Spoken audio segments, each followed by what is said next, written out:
নমস্কার। আচ্ছা, পয়লা বৈশাখ মানে তো বাঙালির নববর্ষ, তাই না? কিন্তু কখনো কি ভেবে দেখেছেন এই দিনটা কি শুধুই একটা তারিখ, নাকি এর পেছনে লুকিয়ে আছে বিশাল এক ইতিহাস, কিছু বিতর্ক আর হাজারো বছরের পুরনো এক সংস্কৃতি? চলুন আজ সেই গল্পটা একটু খোলাসা করে জানা যাক। দেখুন, আমাদের সবার কাছেই তো নতুন বছর মানে জানুয়ারি মাস, তাই না? তাহলে হঠাৎ করে এপ্রিলের মাঝামাঝি সময়ে কোটি কোটি বাঙালি কেন নববর্ষ পালন করে? ব্যাপারটা বেশ মজার, তাই না? চলুন এই রহস্যের গভীরে ঢোকা যাক। আসলে পয়লা বৈশাখ কিন্তু ক্যালেন্ডারের আর ৫টা দিনের মতো সাধারণ একটা দিন একদমই নয়। এটা বাঙালির সংস্কৃতির সাথে ওতপ্রোতভাবে জড়িয়ে আছে। এটা হলো সব নতুন করে শুরু করার আনন্দ, এক নবজাগরণের উৎসব। মানে সব পুরনোকে ঝেড়ে ফেলে নতুনকে মন থেকে স্বাগত জানানোর দিন। আচ্ছা, এই উৎসবটাকে যদি ঠিকঠাক বুঝতে হয় তাহলে কিন্তু আমাদের এর ইতিহাসের দিকে তাকাতেই হবে। আর সেই ইতিহাসটা বেশ আকর্ষণীয়, আবার কিছুটা বিতর্কিতও বটে। চলুন তাহলে সেই গল্পটাই শুরু করা যাক। তো প্রথম প্রশ্ন যেটা মাথায় আসে সেটা হলো, এই যে বাংলা ক্যালেন্ডার বা যাকে আমরা বঙ্গাব্দ বলি, এর শুরুটা হলো কোথা থেকে? এর উৎস নিয়ে কিন্তু জানেন তো বেশ কয়েকটা আলাদা আলাদা আর খুবই ইন্টারেস্টিং মত আছে। সবচেয়ে জনপ্রিয় যে গল্পটা শোনা যায় সেটা হলো মুঘল সম্রাট আকবরকে নিয়ে। বলা হয়েছে ষোড়শ শতকে তিনি নাকি কর আদায়ের সুবিধার জন্য এই ক্যালেন্ডারটা চালু করেছিলেন। ব্যাপারটা হলো তখনকার ইসলামিক হিজরি ক্যালেন্ডারটা ছিল চাঁদের ওপর নির্ভরশীল, ফলে ওটা ফসলের চক্রের সাথে একদমই মিলত না। তো এই সমস্যা মেটাতেই তিনি চান্দ্র আর সৌর ক্যালেন্ডারকে মিলিয়ে একটা নতুন ক্যালেন্ডার বানান, যার নাম দেন ফসলি সন বা কৃষি ক্যালেন্ডার। কিন্তু দাঁড়ান, গল্পটা কি সত্যিই এত সোজা? অনেক ঐতিহাসিক প্রমাণ কিন্তু অন্য কথা বলছে। সেগুলো দেখে মনে হয় এই ক্যালেন্ডারের শিকড় হয়তো মুঘল আমলেরও অনেক অনেক গভীরে।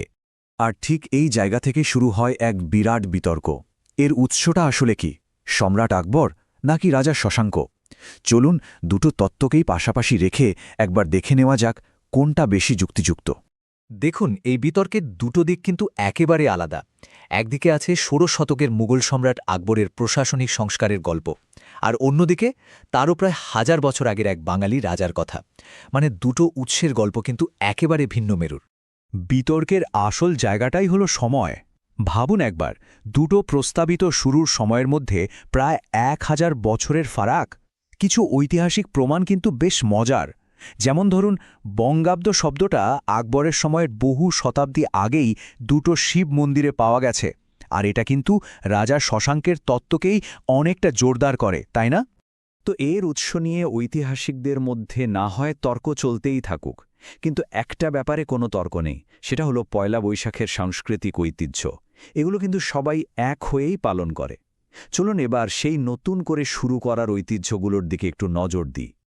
আচ্ছা, ব্যবসায়িক দিক থেকে দেখলে এই উৎসবের একেবারে কেন্দ্রে আছে হাল খাতার রীতি। হাল মানে তো আমরা জানি আপডেট করা, আর খাতা মানে হিসাবের বই। মানে এই দিনে ব্যবসায়ীরা তাদের পুরনো সব দেনাপাওনার হিসাব চুকিয়ে একটা নতুন খাতা খোলেন। এটাই হলো নতুন আর্থিক বছরের একটা শুভ সূচনা।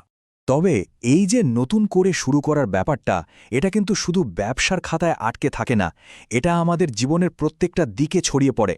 নতুন পোশাকে সেজে ওঠা, একে অপরকে শুভ নববর্ষ বলে শুভেচ্ছা জানানো, আর বাড়িঘর উৎসবের নানা রকম খাবারে আর মিষ্টির গন্ধে ভরিয়ে তোলা, সবই তো এর অংশ। আর উৎসব, বিশেষ করে বাঙালি উৎসব, ভালো মন্দ খাওয়া দাওয়া ছাড়া কি আর জমে? একদমই না।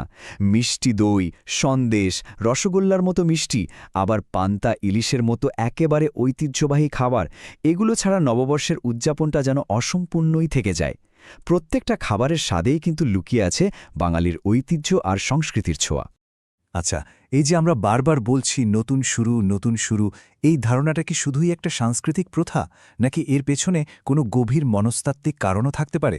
চলুন তো বিজ্ঞানের চোখে ব্যাপারটা একটু বোঝার চেষ্টা করা যাক। আচরণগত বিজ্ঞান বা বিহেভিওরাল সায়েন্স এই ব্যাপারটাকে বলে ফ্রেশ স্টার্ট এফেক্ট। এর মানেটা খুব সহজ। নববর্ষের মতো কোনো একটা বিশেষ দিন বা মুহূর্ত যখন আসে, তখন আমরা নিজেদের অজান্তেই ভালো কিছু করার জন্য, নিজেদেরকে আরও একটু ভালো মানুষ হিসাবে গড়ে তোলার জন্য অনেক বেশি মোটিভেশন খুঁজে পাই। এখানে ম্যানেজমেন্ট সায়েন্স জার্নালের একটা কোট আছে যা ব্যাপারটা খুব সুন্দরভাবে বুঝিয়ে দেয়।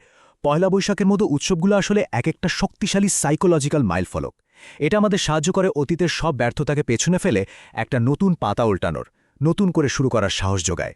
এবার চলুন একটা আধুনিক আর বেশ মজার তথ্য জানা যাক। আপনারা কি জানেন, পহেলা বৈশাখ কিন্তু সব জায়গায় ঠিক একই দিনে পালন করা হয় না। হ্যাঁ, এর তারিখ নিয়ে একটা ছোট্ট ভিন্নতা আছে।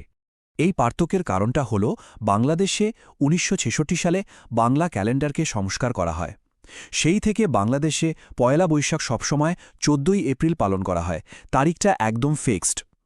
অন্যদিকে ভারতে, বিশেষ করে পশ্চিমবঙ্গে, এখনও কিন্তু সেই পুরনো ঐতিহ্যবাহী সূর্য সিদ্ধান্ত ভিত্তিক সৌর ক্যালেন্ডারই চলে, আর তাই এখানে তারিখটা ১৪ বা ১৫ই এপ্রিল যে কোনো দিন হতে পারে। তাহলে শেষ পর্যন্ত পয়লা বৈশাখ আসলে কি একটা বিতর্কিত ইতিহাস, একটা সমৃদ্ধ সংস্কৃতি, নাকি শুধুই নতুন করে শুরু করার একটা মনস্তাত্ত্বিক সুযোগ? আসল সত্যিটা হলো পয়লা বৈশাখ এই সব কিছুরই এক অসাধারণ মেলবন্ধন। এর ঐতিহ্য, এর সংস্কৃতি আর এর আশার বার্তা সবকিছু মিলে আমাদের একটাই কথা মনে করিয়ে দেয়, প্রতিটি দিনই হতে পারে এক নতুন শুরু। আপনাদের সবাইকে জানাই শুভ নববর্ষ।